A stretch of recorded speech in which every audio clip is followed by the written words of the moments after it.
Siren फिर से बज चुकी हैं और आप देख सकते हैं लोग जो हैं वो शेल्टर की तरफ भाग रहे हैं। मैं इस वक्त टेल अवीव में हूं, सायरन हो रही है और आप सुन सकते हैं। मैं दिखाने की कोशिश करूंगा आपको। आगे जो है लोग सायरन सुनते ही भाग रहे हैं। ये देखिए सायरन हो रही है। ये देखिए कि लोग किस तरीके से शेल्टर की तरफ भाग रहे हैं आगे, और अभी यहाँ पे बिल्कुल सन्नाटा छा जाएगा। जो ही सायरन बजती है तो लोग शेल्टर में जाते हैं, क्योंकि अभी इजराइल की तरफ से मिसाइल अटैक लॉन्च किया गया जो हमें इंफॉर्मेशन मिल रही है, और अभी यहाँ पे लोग जो हैं वो भाग रहे हैं शेल्टर में। ये टेल अवीव है, सायरन्स बज चुकी हैं और लोग सेफ एरिया की तरफ जा रहे हैं।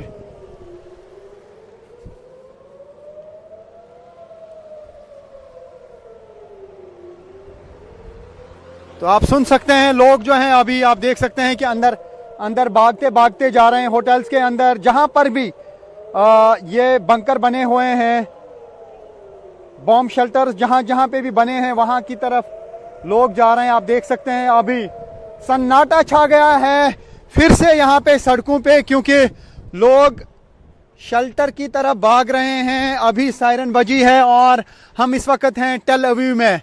बार बार सायरन्स बज रही हैं, बार बार ईरान की तरफ से जो है वो मिसाइल और रॉकेट से हमला किया जा रहा है।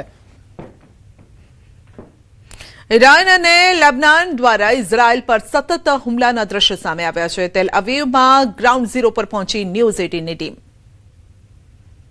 इस वक्त टेल अवीव में उस जगह पर हूं जहां पर ईरान के मिसाइल्स ने तबाही मचाई है, और आप देख सकते हैं क्या हाल हुआ है यहाँ पे। अभी मैं दिखाने की कोशिश करूंगा क्योंकि मैं उस बिल्डिंग के अंदर हूं जहां पे पूरी तबाही हुई है इस मिसाइल अटैक से। ये देख सकते हैं आप, हर तरफ से यहाँ पे सब कुछ तबाह हुआ है, और न्यूज़ 18 इंडिया की टीम है रियल ग्राउंड जीरो पर उस बिल्डिंग के अंदर जहां पर गिरा है ईरान का मिसाइल।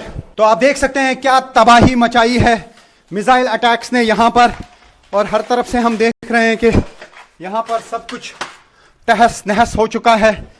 इर्द गिर्द बहुत जबरदस्त तबाही है इन घरों के अंदर। काफी सारे घर जो हैं पूरी तरह से ढह गए हैं इस टेल अवीव के एरिया में इस मिसाइल अटैक से।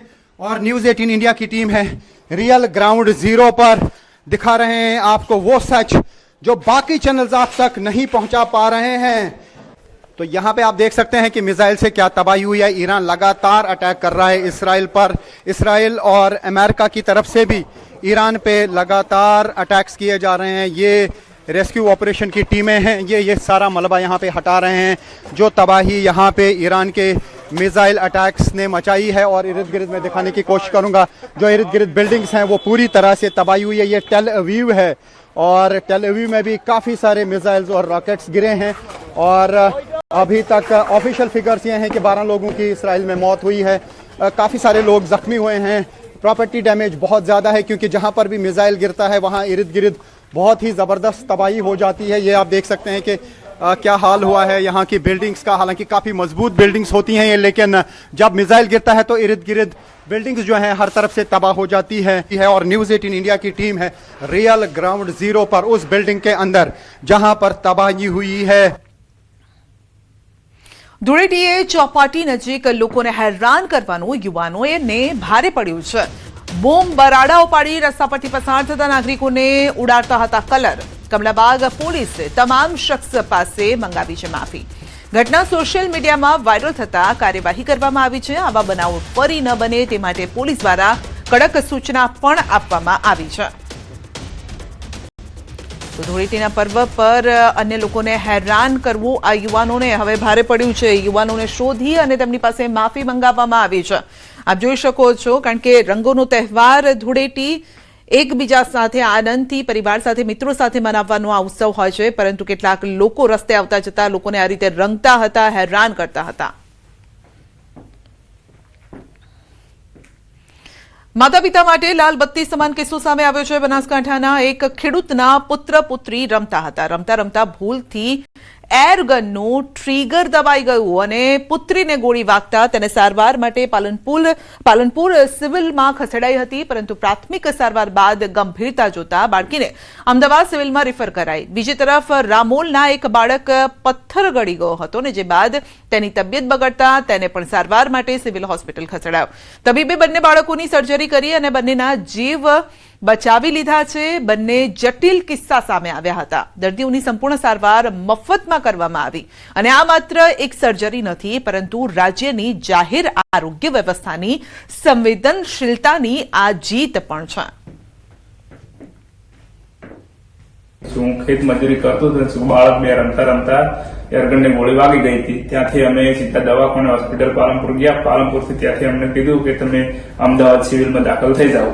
અમે અમદાવાદ સિવિલમાં દાખલ થયા. ત્યાં અમારે સીટી સ્કેન કર્યું અને ત્યાંથી અમને બાળ સર્જરી વિભાગમાં અમને દાખલ કર્યા. પછી અમારા બાળકને ઓપરેશન કર્યું સારી રીતે એવું, અને બાળકને સારું છે.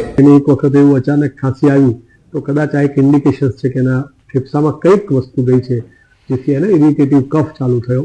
એ ન મટ્યો, છેવટે બાળક વેન્ટિલેટર સુધી પહોંચી ગયું. જો ઝડપથી આપણે ડાયગ્નોઝ કર્યો તો આ બધી યાતનામાંથી આપણે બહાર આવી જઈએ. છતાં પણ ઉપરવાળાની મહેરબાની કે આપણે સમયસર પહોંચ્યા અને ઓપરેશન સફળ રહ્યું. બંને 1 વર્ષના બાળકો, એક દીકરી અને એક દીકરો, સાજા થઈને ઘરે ગયા. ફરીથી કહીશ કે આપના વાલસોયા બાળકનું ખૂબ ધ્યાન રાખો.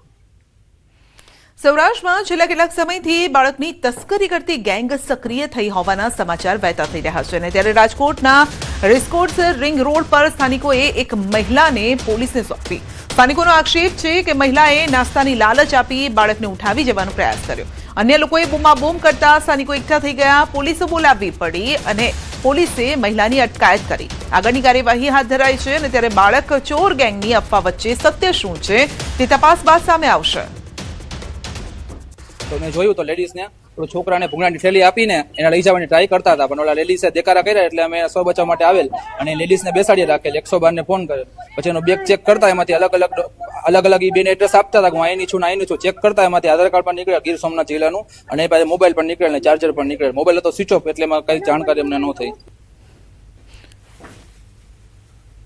તો આ અંગે વધુ અપડેટ મેળવીશું સંવાદદાતા અંકિત પાસેથી. જી અંકિત, રાજકોટમાં એક અફવા અત્યારે વધારે ફેલાઈ રહી છે કે બાળક ચોર ગેંગ સક્રિય છે, કારણ કે આ પહેલો કિસ્સો નથી. 1-2 દિવસ પહેલા પણ આ પ્રકારનો કિસ્સો સામે આવ્યો હતો. ચોક્કસથી સંધ્યા વાત કરવામાં આવે તો રાજકોટ શહેરમાં છેલ્લા 3 દિવસમાં આ બીજી વખત ઘટના બની છે કે લોકોએ બાળકનું અપહરણ કરવામાં આવતું હોય અને આ ગેંગ સક્રિય હોવાના કારણે 2 જેટલી મહિલાઓને